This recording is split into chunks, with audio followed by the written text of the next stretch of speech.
ठाकुर घरे रखुचंती कि शंख तेबे केउ दिगरे एवं किपरि रखिबे सेही विषय रे निहाती जानिबा दरकार। हिंदू धर्म रे शंकर महत्व अधिक थिबारु घरे घरे लोक शंख रखिथांती। प्रत्येक हिंदू घरर ठाकुर घरे शंख रही थाए। हेले अनेक लोक शंख को किणी आनी ताहाकु ठाकुर घरे रखि देइथांती। हेले शंख को ठाकुर घरे रखिबार मध्य किछि नियम रहिछि, जाहाकु पालन करी शंख रखिले शंख घरे रखिथिबार फायदा मिली थाए।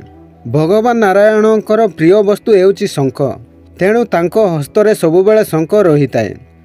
तेणु प्रत्येकटी पूजा को सफल करने पाई लोक माने शंख फुंकितांती, जहाँकि पूजा को सफल बनाइबा सह परिवेशर सकारात्मक वातावरण हाणी थाए। घरे शंख रखिबा द्वारा बहुत शुभ अटे। हेले शंख को केवल किणिकी रखिले हेबो नाही।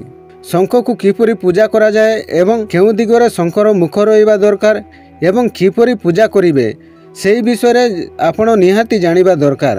किंतु ताहा पूर्व समस्तंकु अनुरोध, वीडियो को गोटे गोटे लाइक करंतु और बहु मात्रा रे शेयर करंतु। जदि चैनल पाई नुआ ताहेले सब्सक्राइब मध्य करिनेबे। तेबे चलंतु देरी न करी वीडियोटी को आरंभ करिबा।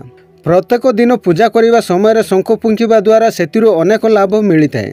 विशेष करी संध्या समय संज आळती देवा समय जदि कौनसी लोक घरे शंख को बजाई थांती तेबे घरे थिबा सबु नेगेटिव एनर्जी बा वातावरण घरु चली जाई थांती।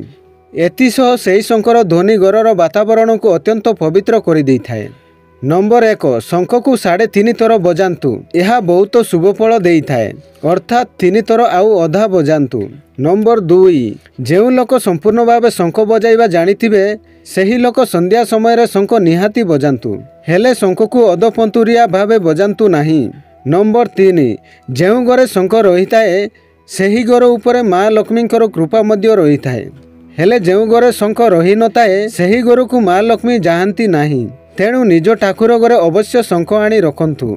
नंबर 4, ठाकुर घरर कौनसी एक उच्च स्थान रे शंख को रखंतु। हार्ट किंबा पेट जनित जदि स्वास्थ्य समस्या रही थाए तेबे शंख बजांतु। यह स्वास्थ्य पाई बहुत भल लाभकारी होइथाए। पवित्र होई अर्थात स्नान करी शुद्ध हाथरे शंख को धरी ताहाकु फुंकंतु। जदि संभव तेबे घरे 2टी शंख रखिबाकू चेष्टा करंतु। गोटिए शंख ठाकुर घरे अन्यटी एक दक्षिणावर्ती शंख आनी घरर कौनसी उच्च स्थान रे रखंतु। एहा द्वारा आपणक घरे माँ लक्ष्मींकर आशीर्वाद रही थाए।